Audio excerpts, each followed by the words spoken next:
Hello everyone, my name is Mohammed Soleiman and I am the designer of Overclock, a solo game played in 45 minutes. And today I want to show you how to play the game and also run you through a few rounds of the game. But before going through the setup and explaining how the game plays, I want to give a few disclaimers. First off, what I'm showing you today is a prototype of the game. This means that there will be cards that don't have full art or placeholder for their art. And this actually brings me to the second disclaimer, where while the main rules and the core mechanics of the game are set, some small rules and tweaks might happen still, as the game is still under playtesting, and some of the rules might change due to this.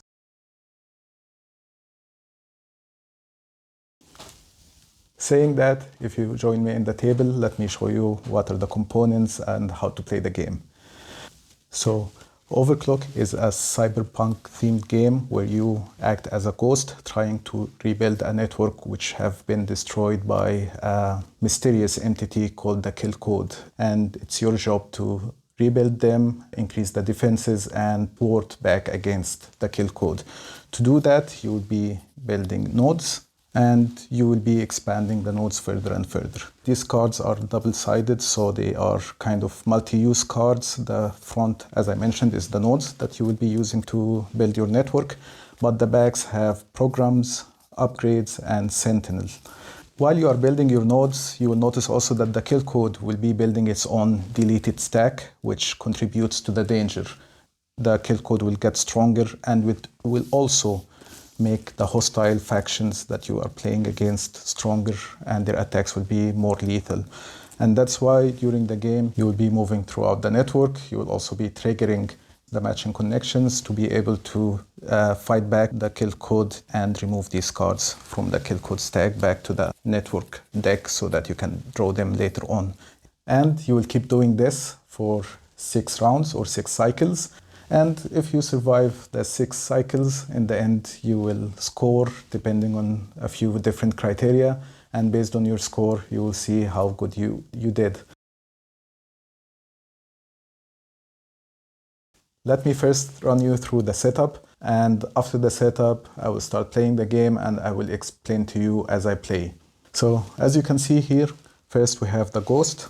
In the base game we have 2 ghosts to choose from.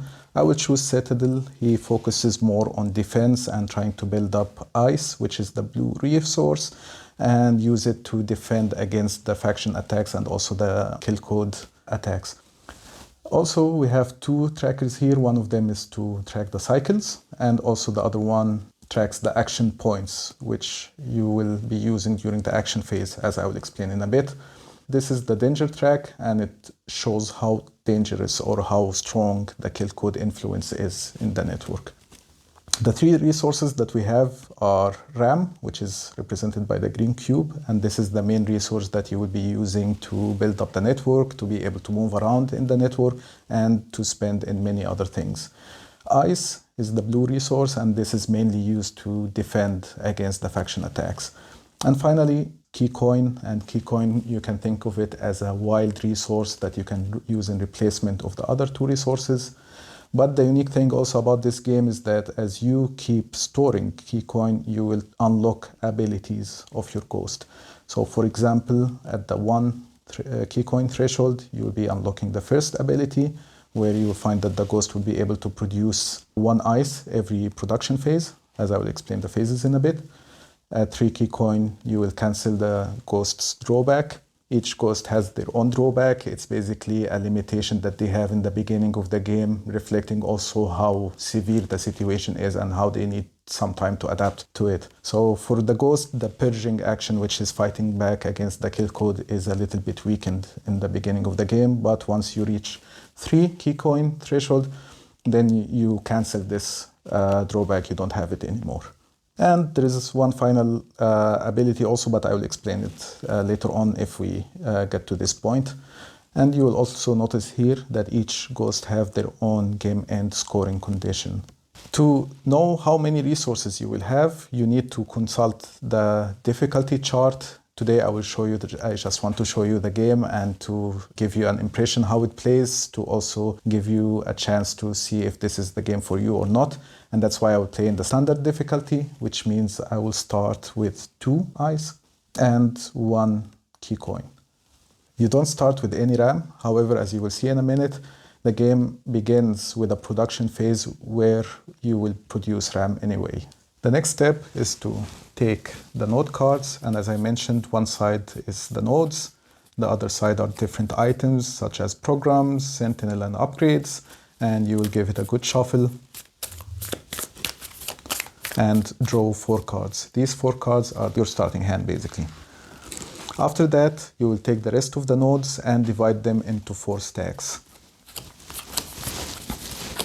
And then there are trap cards. These traps are bad events that will happen during the game. And what will happen is that you will shuffle them and add 1 face down also to each of the stacks. And then without shuffling, just stack these on top of each other. So you know that more or less each quarter of this deck has 1 of these events. And after stacking them, the spine deck is ready. So this is your spine deck or the draw deck that you will be drawing cards from during the game. Then we will take the hostile factions, we will give them a quick shuffle and make sure that they are in the hostile side. And then we will have 2 factions that are active from the beginning of the game. 1 faction will come to the game at cycle number 3. And the final faction will come to this game at cycle number 5. And this is also reminded to you here in the cycle tracking card, where it shows at the beginning of cycle 3, we will have this faction become active, and at cycle 5, we will have this faction active. And this basically represents the other players that sit around you in the table, trying to fight back with you a little bit. You might try to negotiate with them a deal, and then you will get benefits from them by flipping them to the friendly side, as I will show you during playing this game. The very final step is to take a few cards from the spine deck and put them in the deleted stack, and this depends on the difficulty. In the standard difficulty, we will take the top 2 cards and place them in the deleted stack. What matters here only in the deleted stack is the cost of these cards, which is ranging from 1 to 3. However, as I showed you a little bit earlier, traps have a danger of 4. And for each group of cards that has a sum of 4, you increase the danger by 1. So basically, the danger increases in multiples of 4. For example, if you have cards that sum up to 8, you will go to danger 2. If they sum up to 12 or more, you go to 3, and so on. And that's it. That's all the setup. And now I will try to play a few cycles and explain to you how the game plays as I go. But maybe before playing, I want to explain quickly what are the phases of the game.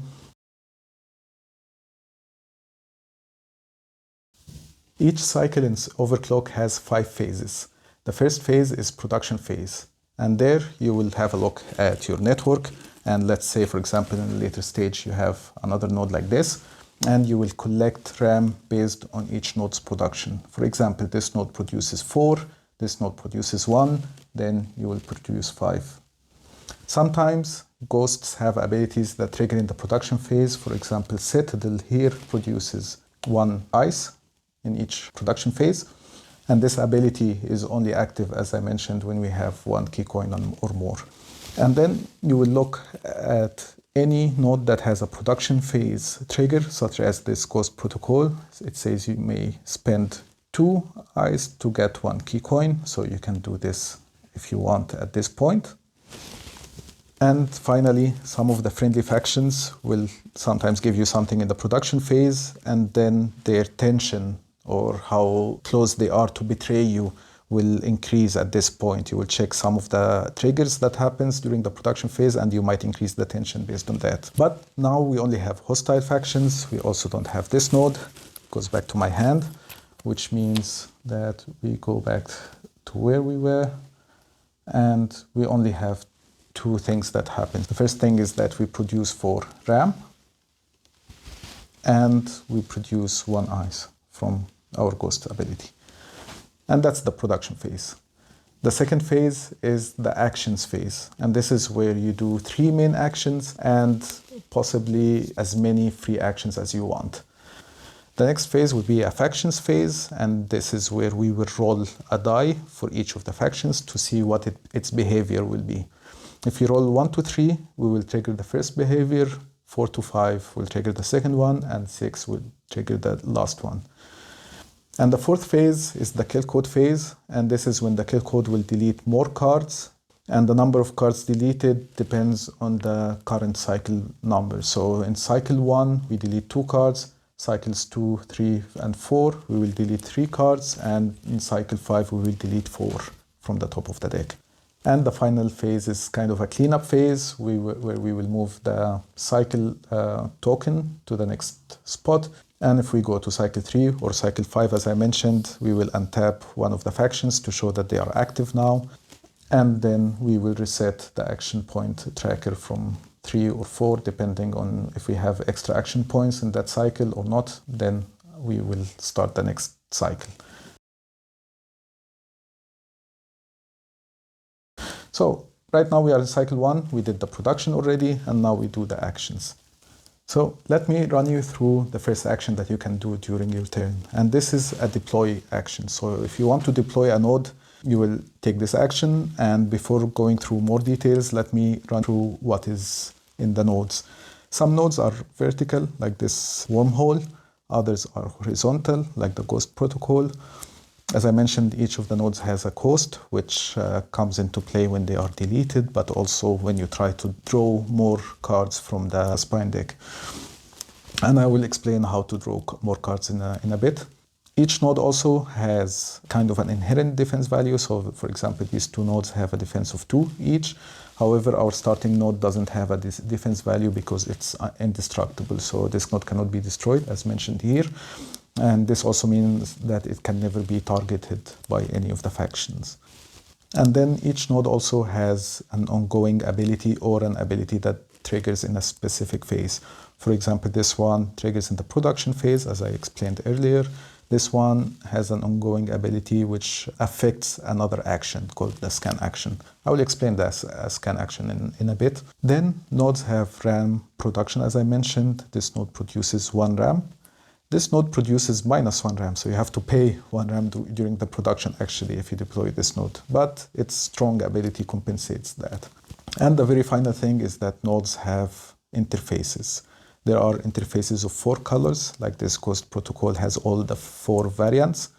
And what you are trying to do normally is to try to match these interfaces. So you try to match, for example, this kind of connection. This has 2 matching interfaces. If you do this connection, for example, it also has 2 matching interfaces. However, if you decide to put it here, then this connection has 2 non-matching interfaces. Normally, you want to match, and there are a couple of reasons for that. I will explain them to you while I explain the next actions. However, let's start with this. I want to deploy this node here. I think the production phase ability is quite good, and also it has a matching interface. First of all, the cost to deploy it depends on how many nodes you already deployed before this one or have in your network before this one. Right now I have only 1 node in my network, which was my starting node. So this means I have to pay 1 RAM. Let's say in a future turn I wanted to deploy another node. Let's say this corridor. I wanted to deploy it here. Then I will have to pay 2 RAM because I have 2 nodes in my network before playing this node. But I paid the 1 RAM. And the first benefit of matching is that I will get 1 key coin for each matching interface. And that's it. This is one of the main actions. I used 1 action point to deploy this node. I spent 1 RAM and I got a key coin due to the matching interfaces. One thing that I failed to explain is that there are 2 conditions to be able to deploy a node. First of all, nodes must have swapping or different orientations to the nodes next to them. For example, this is a vertical node. This means that every node next to it has to be horizontal. And this is a horizontal node, for example, so all nodes adjacent to it have to be vertical, and so on. The second condition is that you can only deploy nodes next to where the ghost is present. For example, right now the ghost is present in this starting node, the master node. This means we could only deploy here, there, and there. But in a future turn, to be able, for example, to deploy this node here, we must first move the ghost to this node to be able to build or deploy a node adjacent to it. Given that, I think this is what I want to do next. So I want to move ghost to this location or this node, and then I want to deploy the wormhole. The wormhole, as I mentioned, is a vertical node, so I'm not allowed to deploy it next to another vertical node. So they have to always be varying. And second, I think it would be nice to deploy it here because first of all, it will match. And second of all, the ability is quite good. So how do we move? Movement is one of the free actions that you can do. To move, you can move your ghost through connections. And if the interfaces in these connections are matching interfaces like what we have right now, then the cost of movement is only 1 RAM. However, if let's say we deployed this here for some reason, and we want to move the ghost from here to there, these are non-matching. This means that it will cost us 2 RAM instead of only 1. The final rule is that we have one type of interfaces that is kind of special, and this is bypass, this purple one. And bypass allows you, as the name implicates, is to move through it for free. So even if it doesn't match, so in this case, if the ghost moves from here to there or backwards, this costs 0 RAM. So this is quite good in some situations, but as I mentioned, I wanted to get the key coin, and I don't mind to pay 1 RAM to move to there. So we pay 1 RAM, we move from 3 to 2. This was a free action, so it doesn't cost any action points. And a little bit boring, but just to make sure that you understand this action, I wanted to deploy another node. I have this, the wormhole, and I want to deploy it here. I already have 2 other nodes that have been deployed before deploying this one, so I have to pay 2 RAM. I have exactly 2, and then it's deployed there. Because of the matching interfaces, this means that I will get 1 key coin. And this also means that my drawback is not active anymore. That's quite good because I might want to use it soon. And as I mentioned, this is a main action, which means I used 1 action point for it. Now, I have a few options in my hand. First of all, I have more nodes. I can potentially deploy them. However, I don't have any RAM, so I cannot pay 3 RAM to deploy them. I have also a program that I could play. It's as I mentioned, it's a one-time ability. For example, this one allows me to gain 3 ice. And if the deleted pile has 6 or more cards, I would gain 5 ice instead. There are only 2 cards in the deleted stack, so this means I will only get 3 ice. This I could play. Once you play it, you put it in the bottom of the spine deck. Or I could play an upgrade.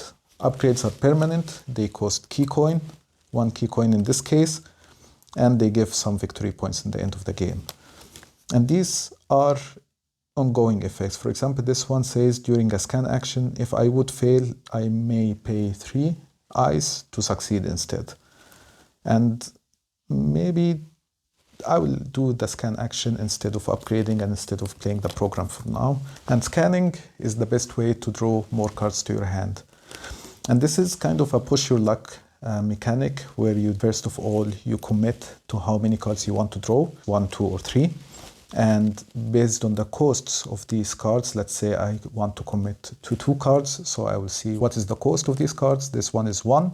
I knew it already because it was on the top of the deck, so it's kind of an informed decision. The second one has a cost of 3, so the total is 4.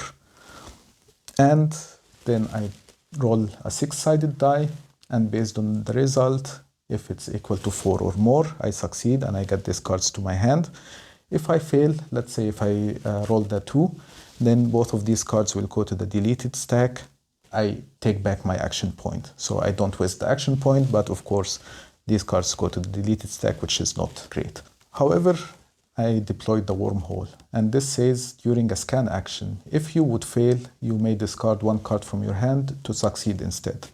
So I have a backup plan here. If I don't roll a 4 or more, then I can also trigger this ability, discard 1 of the 2 cards in my hand, and succeed instead. So let's say I actually committed to these 2, and I roll my die. And wow, lucky. So I rolled a 4, which is a success. Let's say, for example, I rolled a 2 and I still didn't want to activate this ability. I can always spend key coin for re-rolling. This is a general rule during the whole game. You can always spend 1 key coin to re-roll the dice, and you can do this as many times as you want, as long as you have enough key coin to spend. But I rolled a 4, I succeeded, so I get these 2 cards, and I put them in my hand. And this was my third and final action. So now I have more options going to my next cycle. I will be more ready and I can do more things. One last thing before I end this action phase is to trigger one more free action. One free action I explained already is movement. However, there are other free actions that deal specifically with the factions. This is to either make a deal or pact a faction, or break a deal or make the faction hostile again. And I see that one of these factions, these scavenging nomads, they have making deal cost of discarding 2 cards, and it's written here. And I have 4 cards already in my hand, and I feel like these 2 I might not need for now. So I will discard them, and always whenever you discard cards from anywhere, you put them in the bottom of the spine deck, like this.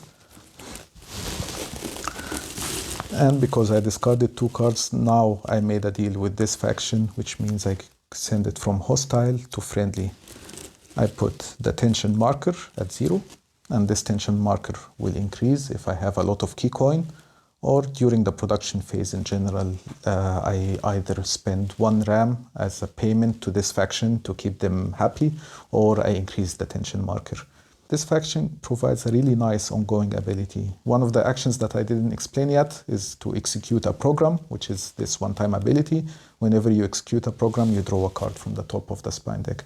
So this is a little bit efficient to prevent doing as many scans as you want to do during the game.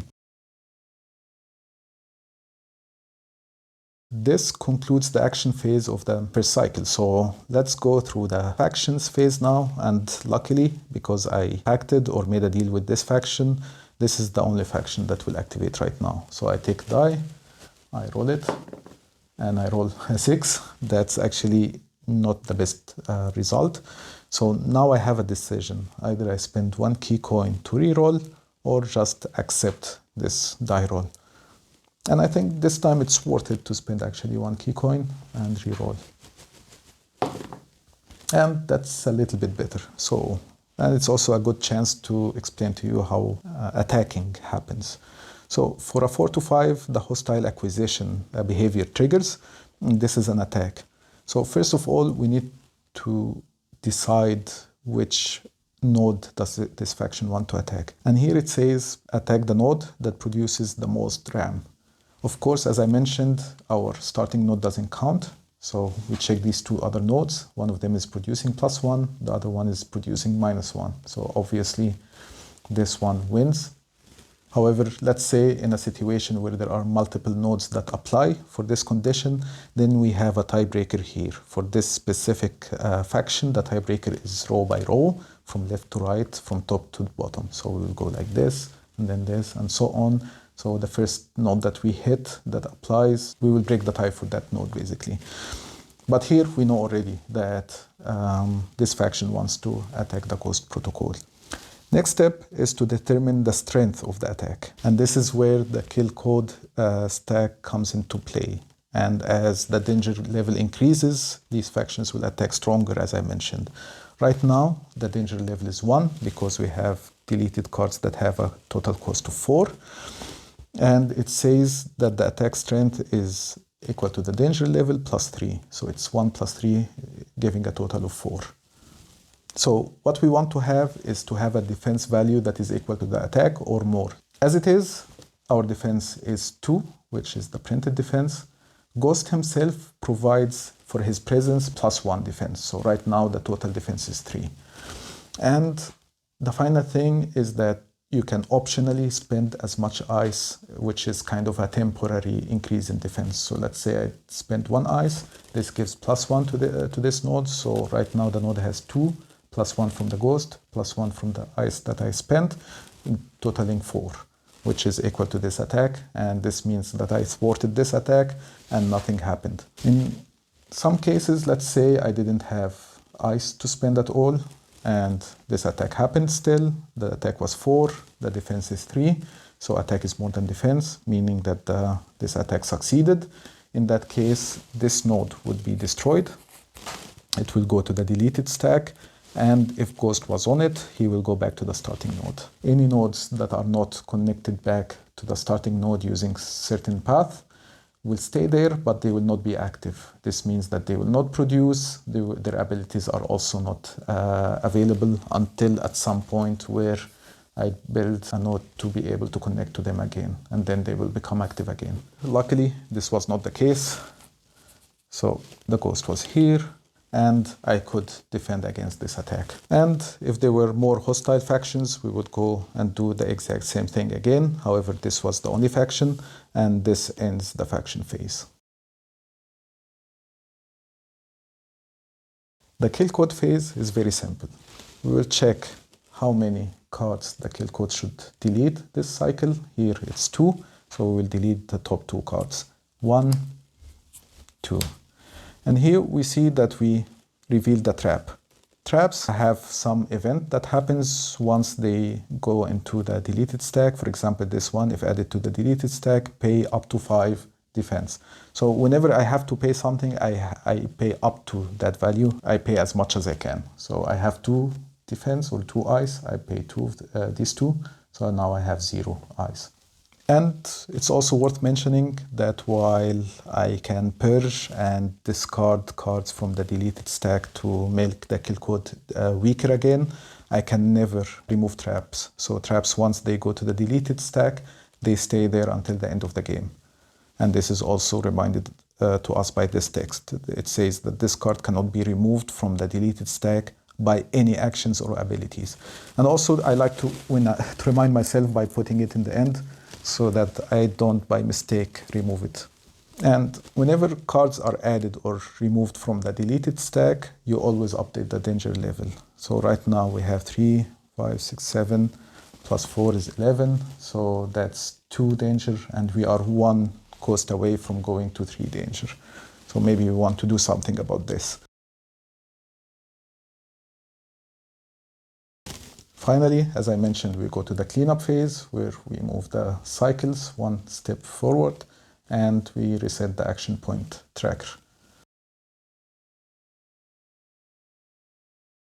And here we are. We played 1 full cycle of Overclock. I think I will play 1 more cycle just to show you a few more actions that you can do during your turn and give you a better feel of how the game plays and how also the situation might escalate.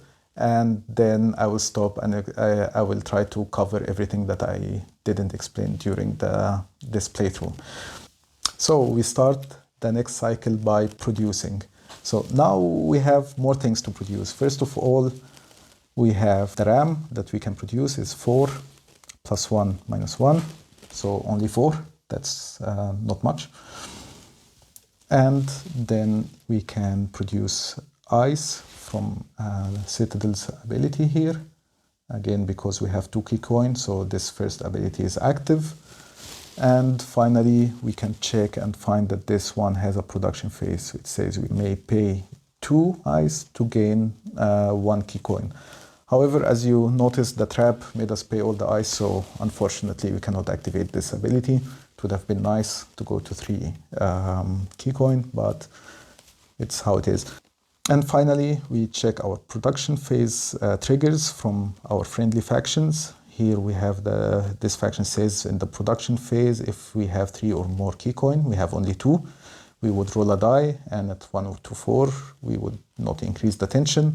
At 5 or 6, we would increase it by 1. This doesn't apply because we only have 2 key coin at this point. However, the next one applies, and this says either I pay 1 RAM as a kind of a bribe or a payment, or I increase the tension by 1. And I have only 4 RAM right now, and I probably will need them, so let's increase the tension for now.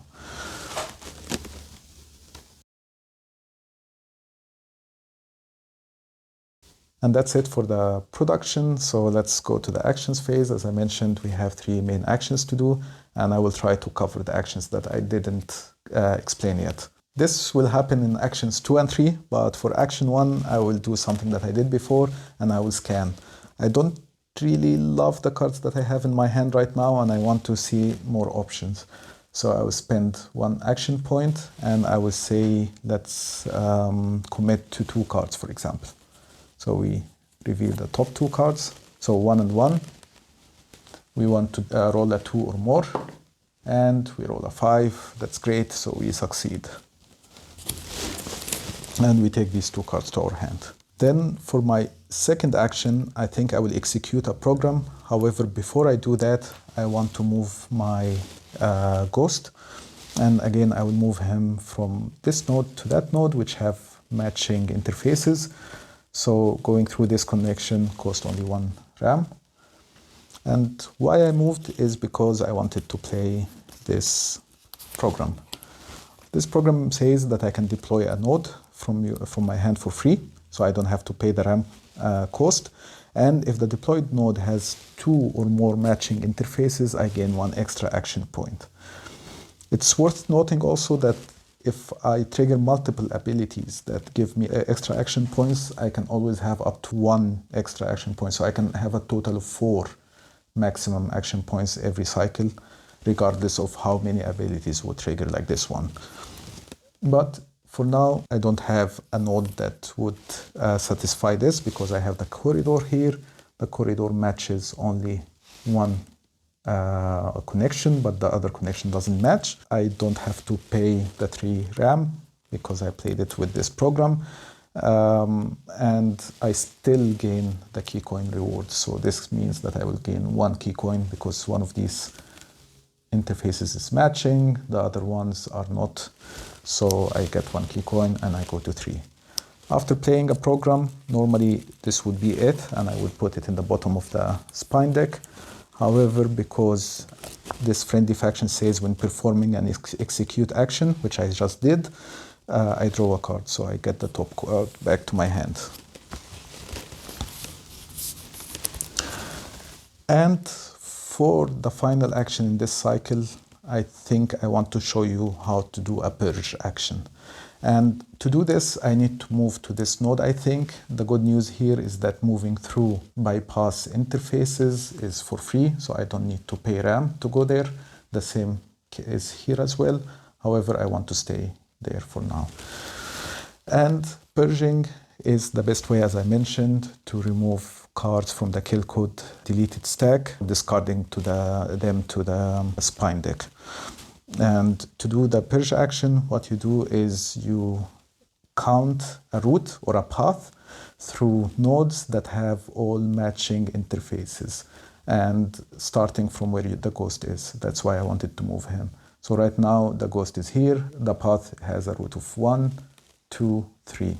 Unfortunately, these 2 don't match, so I cannot go back, and each connection can be only used once. So I cannot do 1, of course, because these don't match, so I can have 1, 2, 3 maximum. And the number of matching connections in this route, also this means I can remove cards with a total cost of 3 or less. Right now I have 2 cards with a cost of 2 and 1 that has only cost of 3, so I will take this card and put it in the bottom of my deck. Just as a reminder, our ghost drawback is that the purge chain length is halved, rounded down. So if the drawback was active, let's say if I had only 2 key coin, then our chain length would have been 3 divided by 2, which is 1.5, and then rounded down to 1. This means that I could only remove cards that have cost of 1, which would have been nothing. So luckily his drawback was cancelled. So I removed the card, but still the total here is 4 plus 2 plus 2, which is 8, which means that the danger is still at 2. And this was my final action. Let's go through the hostile factions and the faction phase, also the kill code phase one more time, and the cleanup, and then I will explain to you a few actions that I didn't cover yet in this playthrough. So as I mentioned, friendly factions don't trigger at this point. However, we have still this Keytech Megacorp. They will activate. We will roll a die. And this time we roll the 3. This means that the very first behavior would trigger. And this time it's called funds drain. This requires me to delete one card from the spine deck. We delete this one card. And then we pay one RAM. As I mentioned, if we don't have any RAM, that's okay. But if we have to pay as much as we can.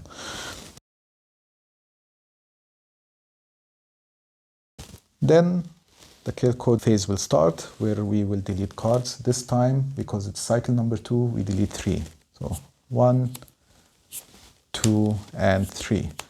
And again, this is kind of an event. And this time it says, if added to the deleted stack, discard one card from your hand. So I have to choose one card from my hand. Let's say it's this one. And I will discard it at the bottom of the deck. And just as a reminder, as always, I put these traps on the top of the stack as this so that I don't remove them by mistake, because these traps will stay in the deleted stack until the end of the game. And we need to count again. And then I like to group them in fours so that it's easy to count. For example, now we can just count 1, 2, 3, 4. And this is basically a total of 4 danger, because the sum is 17 in this case. And then we will start the cleanup. So first of all, we will move now from cycle 2 to 3. And then because we touched this cycle 3 level, this new hostile faction will become active. And then they will now be involved in the game. So they will activate in the factions phase. We can also try to pack them and so on. And we will move the action point token to 0.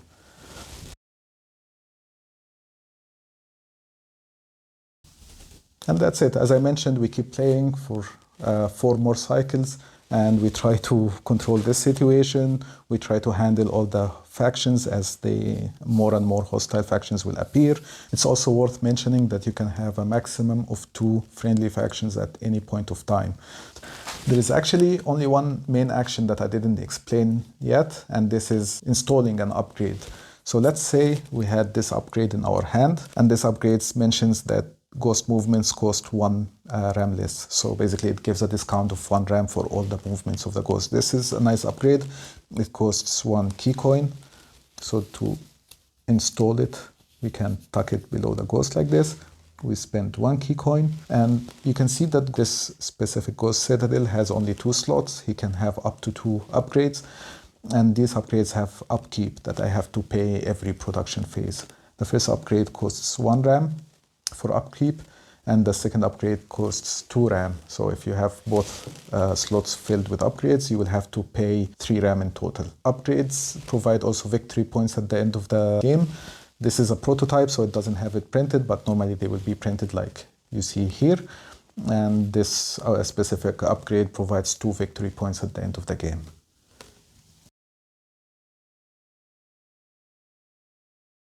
Speaking of victory points, let me show you how to score at the end of the game. So let's say this was the situation at the very end of the game. We built a few more nodes. We installed this upgrade as I explained. We have 2 friendly factions by the end of the game. And we controlled the deleted stack a little bit. So the current danger level is 5. And then we have 6 categories to score.